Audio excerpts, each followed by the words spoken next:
Hello out there, it's Nati, and today I'm thrilled to welcome a very special guest to the podcast because she is my first guest from Argentina, Daniela Ruiz. Is not only a talented workshop facilitator but also a creative coach who brings a unique blend of artistry and innovation to her sessions. I'm particularly excited to have her on the show because she's someone who, even before we connected personally, recommended me to one of my very first mentees. So, shout out to Haylin. If you're listening, I'd love to hear how life is treating you in Berlin in the meantime. And Daniela, we share a lot in common, especially that artistic and performer gene that undeniably shapes the way we facilitate our sessions. So I'd love to dive about this topic today. And since we are 15,000 kilometers apart, yes, I Googled it just before, and I've never had the chance to visit your beautiful country or Latin America. I'm eager to learn more about what it's like to be a facilitator in Argentina. Hi, Daniela. Hello, Nati. I am so excited to be here. La workshopeuse. Ah, Mom, I made it. Ah, never mind. My mom doesn't speak English. She won't get it. This is actually a French English word, and it's always very funny to hear how people are pronunciate la workshopeuse. Try again. La workshopeuse. Yeah, it was better. How are It's you nice. doing? Doing well. Thank you for having me. I'm so excited to be here. So, Daniela, we have two main topics today. All But right. before we start to deepen the subjects, I would like to hear what is your background and how did you came into facilitation? Oh, how long is this? My goodness. Do you have 2 hours? No, just kidding. Um, yeah. My background is very nonlinear, I would say.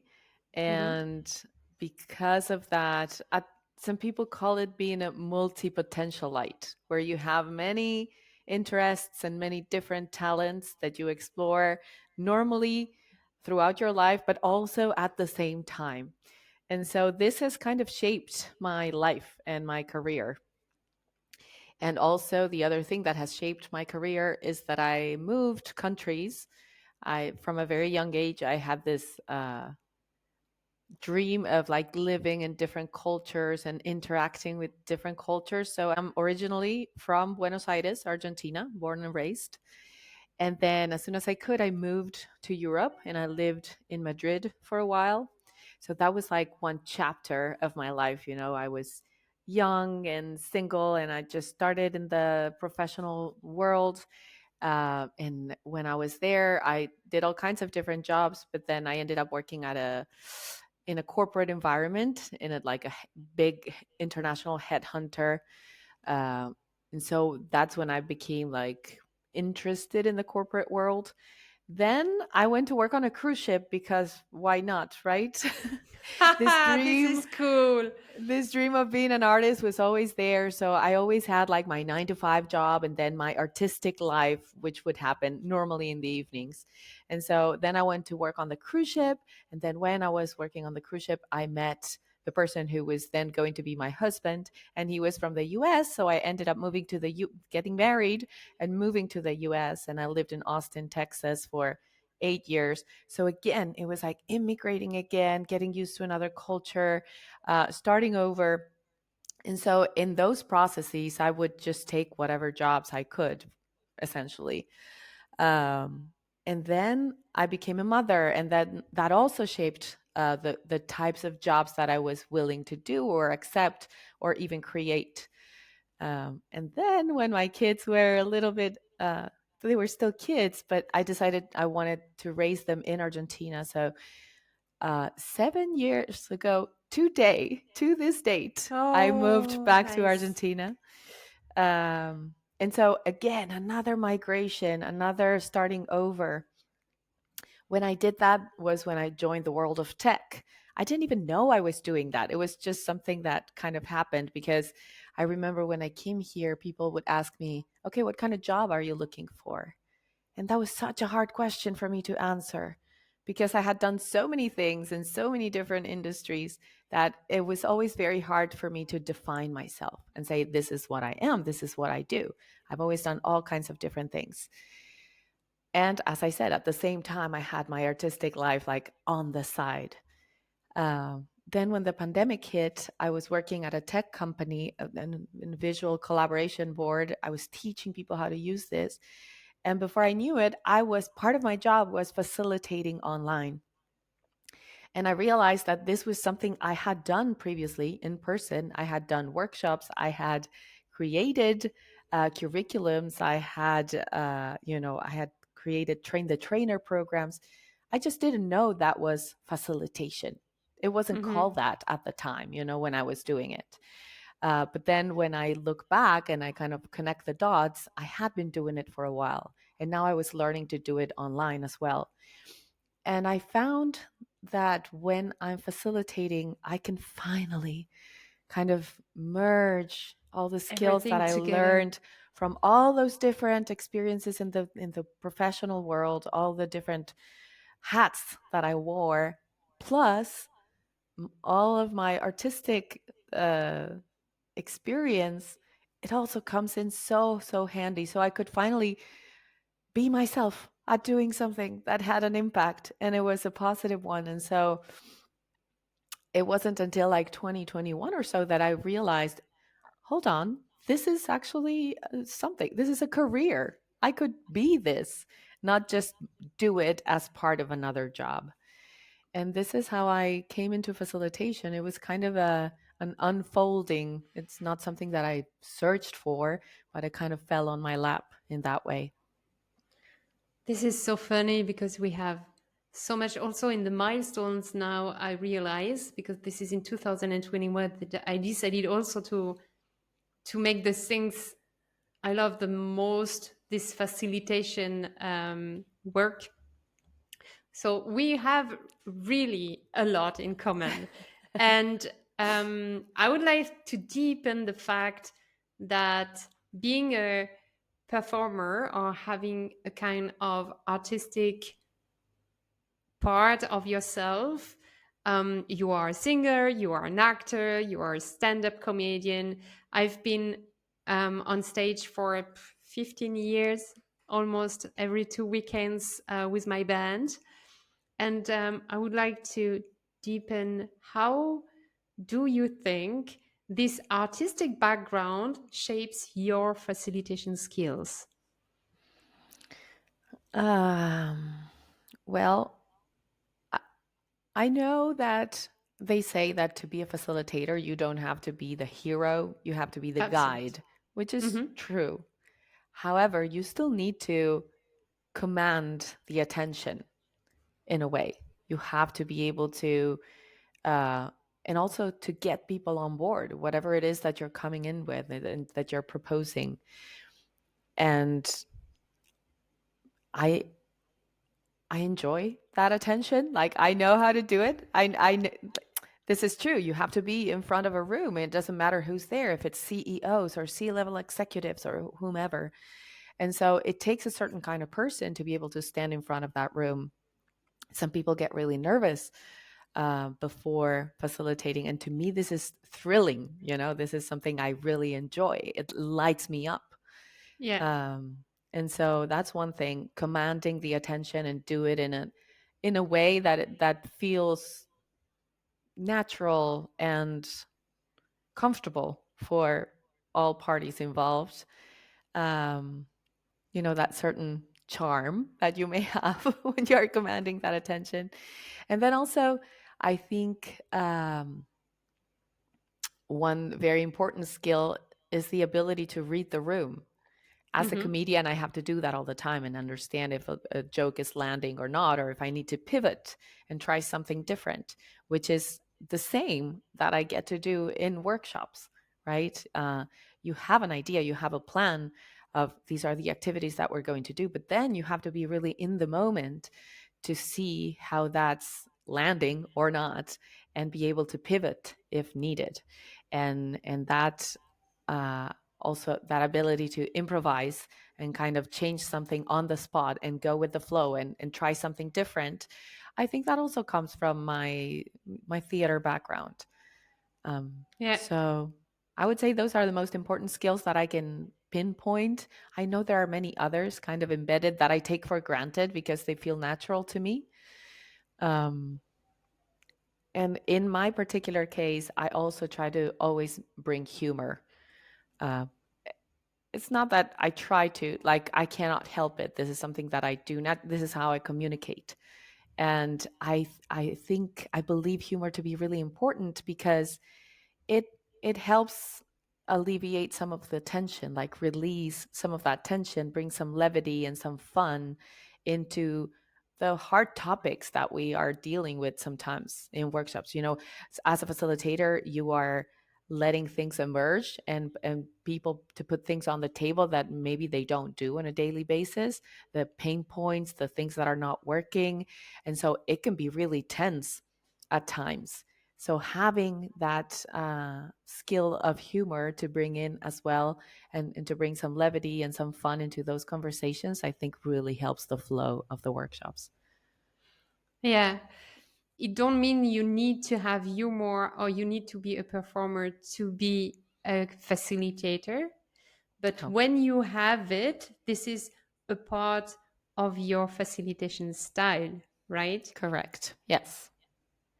Because I think we have a similar facilitation style. I'm using also the things that I've learned on stage. For example, to start strong, to have a certain rhythm during a concert or during a session, to end stronger, and also this thing with humor.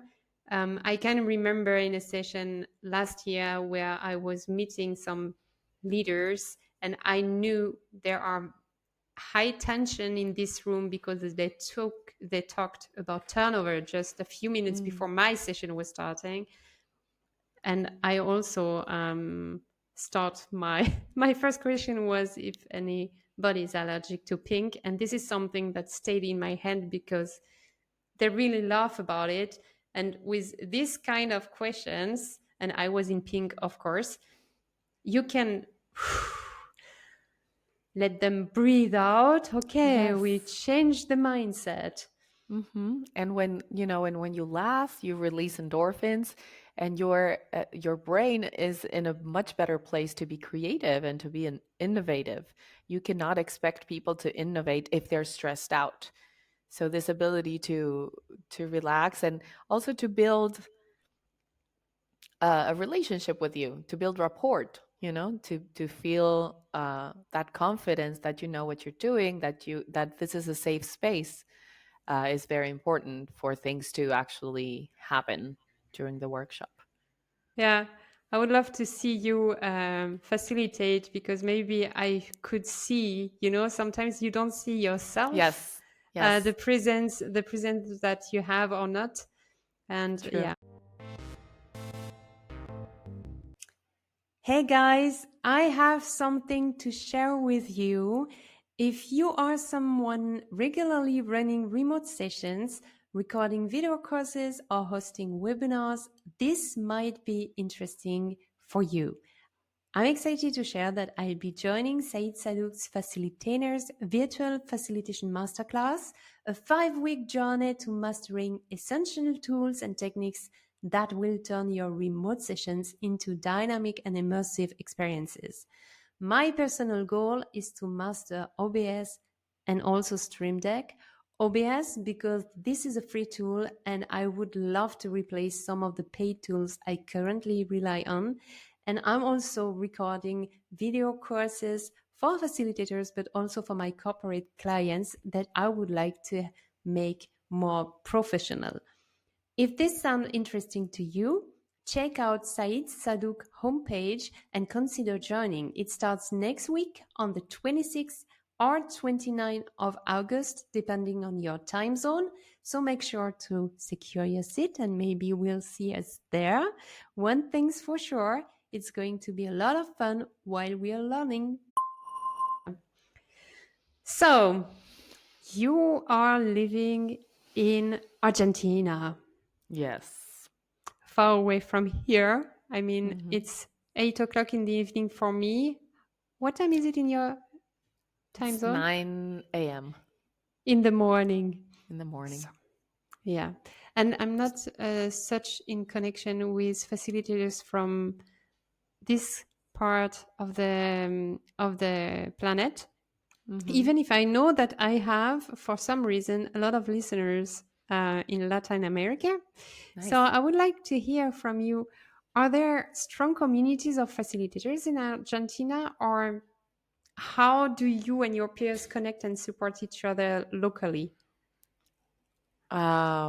This is great. This was actually one of the things that made me want to be a part of this world. The way I became connected with some facilitators in the area was through Agile. So Agile practitioners have a really strong community here. There's actually an event that happens every year that's called Agile Open Camp. And it Hmm. started here in Argentina, in Patagonia, Bariloche, a beautiful, beautiful place. And so all the Agile practitioners from all of Latin America get together. And this is basically a big open space. So it's not a learning per se. It's not a training course or a program. It's more of a community sharing event. Hmm. As I said, it's open space. So people propose what they want to share, and then you go to wherever talk or activity you want Sessions. to go to. Sessions. Yep. And so I had heard about this back in 2017. I had a friend who went and who was involved in this community. And then it wasn't until last year that I actually went. I was like, okay, I need to see what this is about. And I went. And that's where I met lots of facilitators. And I could tell they're such a strong community. And what I loved about them, Nati, was that they they really operate from a place of abundance and generosity, and there is no knowledge or anything that they would keep to themselves. It's all about sharing, and I thought that was so strong, and even the way they work. Uh, Many of these people work together, they're partners, and even the way they get paid or they divide the income from a customer. You know, they do a feedback session where each one says, okay, I think for this project I did this much and I think you did this much, so I think I deserve 65%, and the other person, and they agree after the fact how much they're going to make, because again, they're operating from a place of abundance. Like, we have work, we're going to continue to have work, I'm recognizing your work, what you did, what I did, what I brought to the table. I thought that was so different, it kind of blew my mind. I was like, I want to belong to this world where people work like this. They, you could tell like there's genuine affection and they care for each other and they look after each other and they learn from each other all the time. So I thought this was like, this is what I want to do. These are my people, the type of people I want to belong with, you know? And so in that Agile Open Camp, I of course it's about agile methodologies, and so I was like, well, you know, agile is okay, but I just want to be a facilitator. I don't care if it's agile or not agile, you know. And so they told me, okay, you should go to one of the art of hosting gatherings. And so art of hosting is another community that has different events around the world, and they have a pretty strong community here in South America. And so there were different events throughout the year, and there was one that was back in September. And so I went to that one. And again, I met a community of such wonderful people. And it's crazy because you only spend like 2 or 3 days together, but the bonds that you create are so strong and these Yeah, people are so inspiring. Like, uh, it's hard to share because I can't even say anytime I need something, they are like my chat GPT. Anytime I have a workshop and I have to think of an idea and I have a certain group, I go to this group and I'm like, hey, I'm facilitating for 12 people. And these are like, and so I give them the input and then it's a bunch of information that you know, they send me like, try this and I've tried this and it works for me. And why don't you try this other thing? Bunch of resources and all about sharing and enriching each other. And as I said, just making lives better. So I actually went to this group to ask them about communities and learning programs in Latin America because I really wanted to learn the skill of facilitation. And I yeah, couldn't really find a program here. So that's why I yeah, went to when I asked about it, they told me, "Oh, go to Art of Hosting." But Art of Hosting, it's a beautiful event and I recommend it to anyone who's listening. If you have one coming near you, go. But again, it's more of a community sharing event. It's not a training program. yeah. And The the most of the resources I know for myself, the courses or programs or retreats, they are based in Europe and US. So this was exactly my next question. How do you access such kind of courses? Do you go to America or sign for American online well, sources?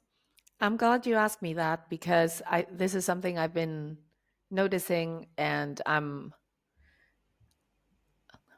concerned about or want to do something about, which is I ended up signing up for a course with AJ and Smart in Hmm. Europe. And the other one I knew or I was aware of was with voltage control in the Exactly. US. Yeah. So these were the two main programs that kept coming to me like, okay, this is where you can train as a facilitator. But most of the countries here in Latin America, our currencies are not so strong. So for me to be able to enroll in that course, it was an investment, like literally to make it clear, it was like 16 months of my rent to be able to afford this course, which is a crazy investment. I don't think I would have made it for anything else. And the only reason I could make it was because I was working for a US company. So I was getting paid in foreign currency and not in local currency. If I had a local job, I could never in my life afford a program like this. And so I think there is a thing there, a lack of access to some yeah, some possibilities. And within that training course that I did, the workshop or master with AJ and Smart, we had a workshop with Jake Knapp for Design Sprint. And I remember very clearly the icebreaker that he did because he put the world map on the screen and we had to put the stickies where we were joining from. And I was the only sticky in the entire global south, the only sticky. And that was mind blowing to me. Like, this is so unfair. I feel very privileged to be here and to be accessing this, information and this course for myself. But I also feel a responsibility, like I have to do something with it and share it with the community here as well. I would love to become like an ambassador, for I don't know. Let's talk to AJ and Smart or even to Jake Knapp. But yeah, I feel like there's definitely a very big inequality there, and I follow many communities of facilitators, and I see all the cool things happening in Europe, and retreats and on conferences and like all the cool things, but we cannot access them. They're too expensive for us. To even get ourselves to that part of the world is very pricey. And then on top of that, having to pay for these courses, as I said, with the currencies that we have in Latin America, this is nearly impossible. Yeah. What do you think could be made there? I Oof. mean, I know some. I know some. people. I know some people, for example, a visual facilitator, he's working for a Bicablo, and he's he's proposing, when you do a course, he's proposing several kind of prices depending on where you are from. um, I know that there is this difference because now I am in the other side, on the other side in Asia, and I was talking with facilitators from Java, so Indonesia, and Mm-hmm. they are also looking at all the videos available for free on YouTube from HN Smart or other organizations, because they absolutely cannot afford this kind of program. So this guy from Picablo, he was um, proposing different prices. Is it one of the solutions, or should we develop kind of agency everywhere in the world, depending that adapting to the side you are in the world? I This is a great question, and I definitely don't have the solution.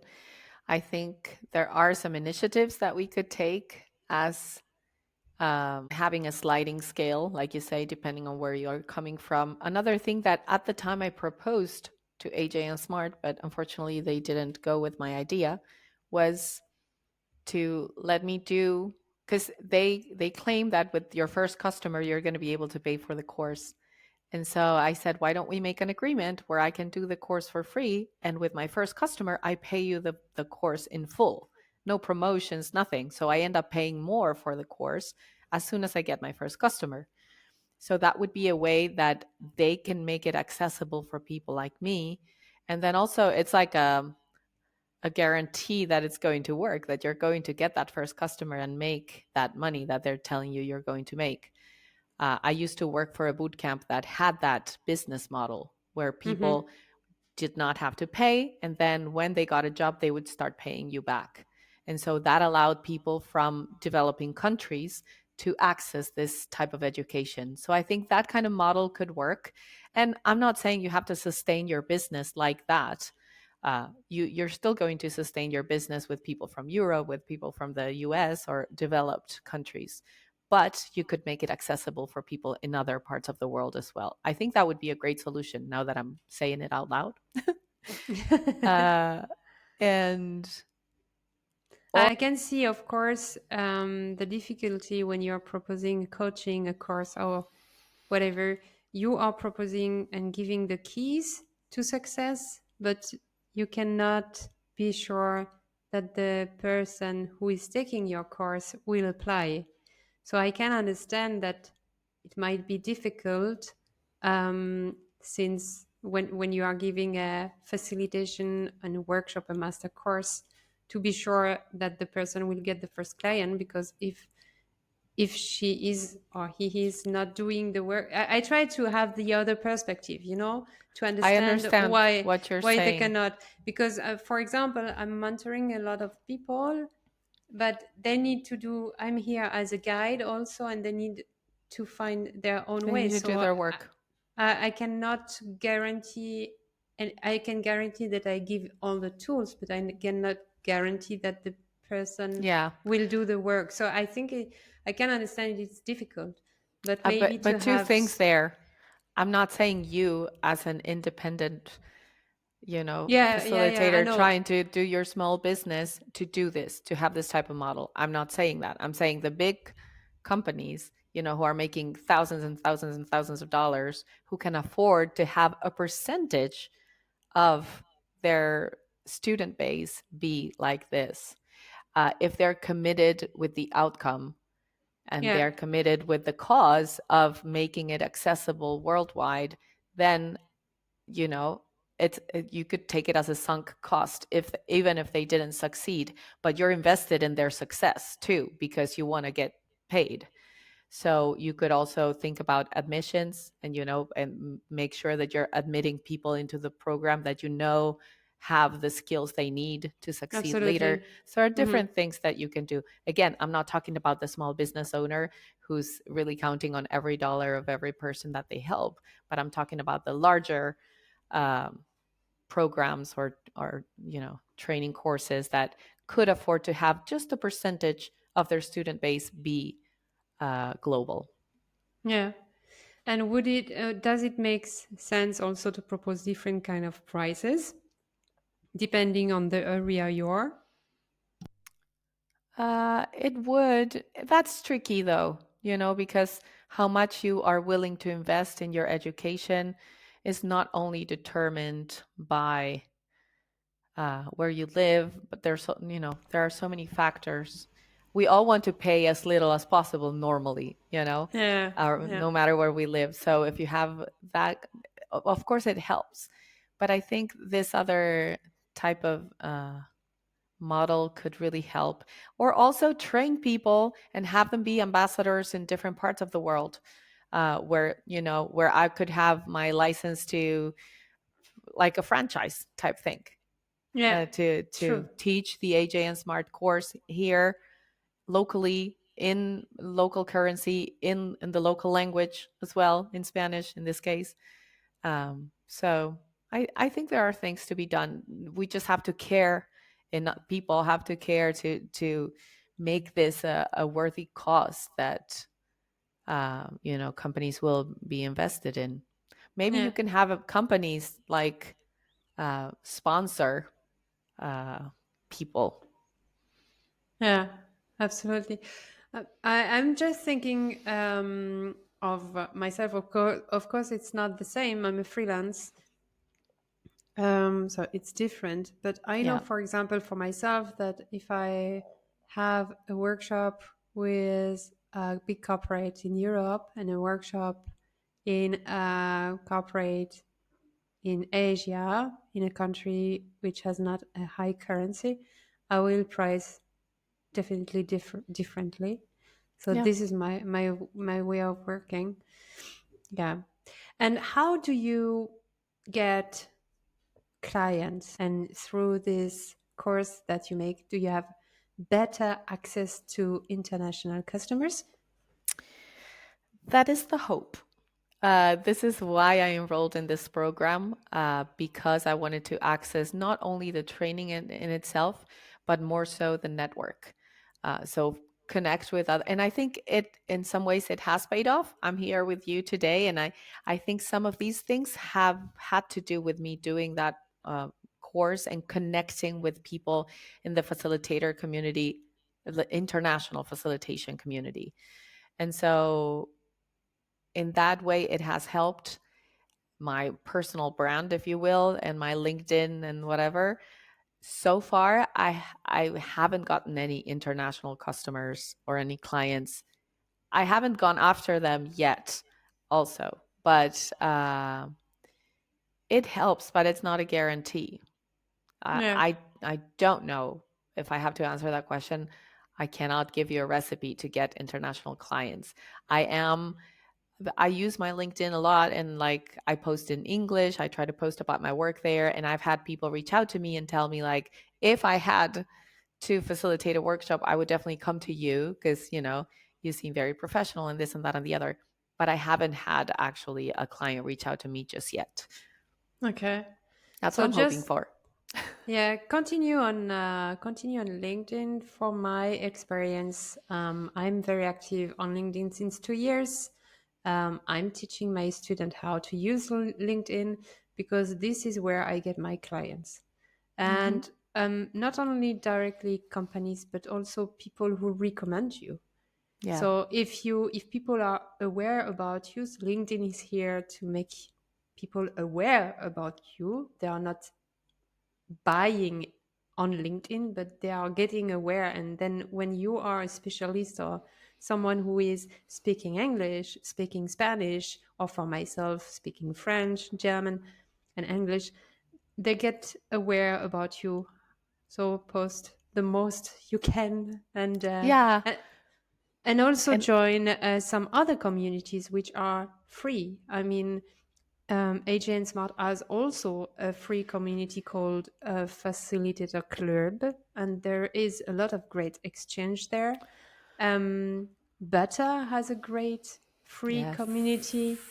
Session Lab has a great community. There are a lot of community where sometimes people also are talking about jobs. Yeah. Jobs. Yeah. I really believe in the power of networking. Yeah. And I did get a client that came through networking, someone I reached out to on LinkedIn because I really liked her profile. So I asked her for a Zoom call. We had a Zoom call. Then she said, "Oh, you should talk to my friend Carolina because you remind me so much of her." So then 2 weeks later, I'm having coffee with someone here in Argentina. And mind you, this person that I spoke with, hi Kavya, if you're listening. Uh, I found her in a Slack community, and then I went to her LinkedIn. I really liked her. For all I knew, she was someone from India. But then when we spoke, it turns out she was from India. She had been raised in Canada. At the time we spoke, she was living in Rome. And then she said, "You should connect with my friend in Argentina." So I'm having coffee with someone in Buenos Aires. And then this person in Buenos Aires sent me one of her clients, which was great. And then I facilitated bilingually. So they had in their company, they had people from England who didn't speak Spanish. And they had people from here who didn't speak English. So that was very challenging. I had to facilitate a whole day session in both languages and kind of translate as we went.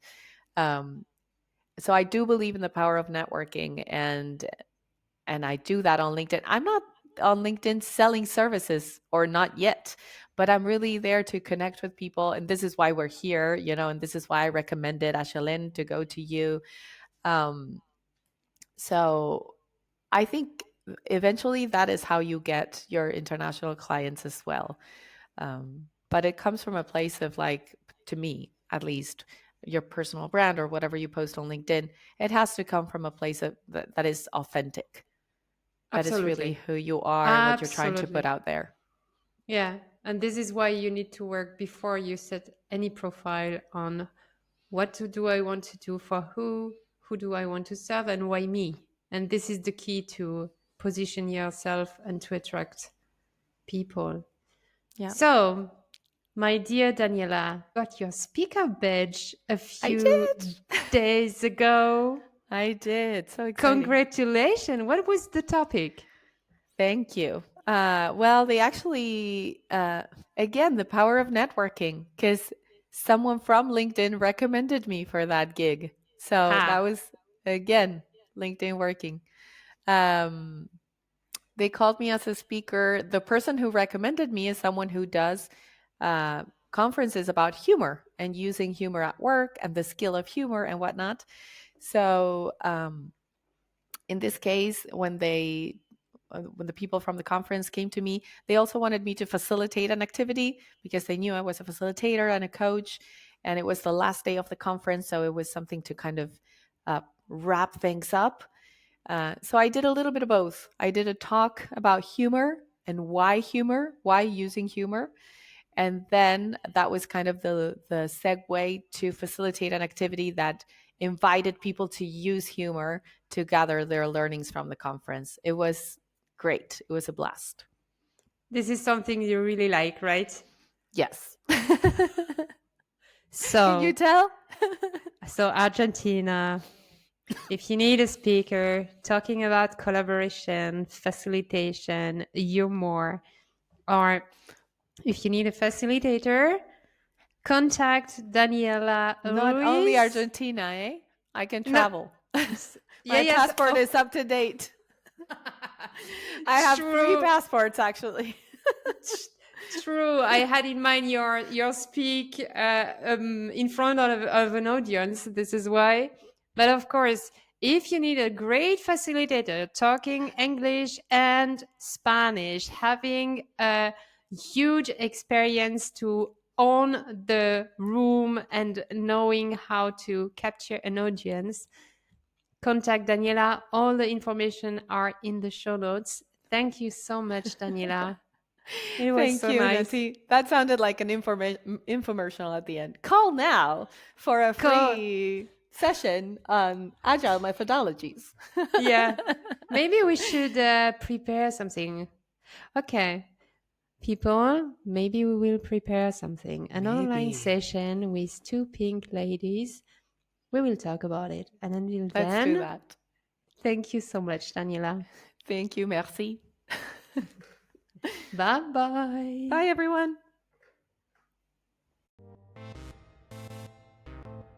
I hope you enjoyed this episode with the great and amazing Daniela. It was a lot of insights. Don't hesitate to connect with her via her LinkedIn profile. I will write in the show notes. If you're interested to get your seat for the Facilitator virtual facilitation masterclass, which start next week, link in the show notes also. And in the next episode, I welcome a friend of mine, Alexander Eisenstetter. We will talk about large group facilitations and the tools needed to be able to facilitate right this kind of workshops. Until then, I wish you good health, success, and lots of happiness. Au revoir.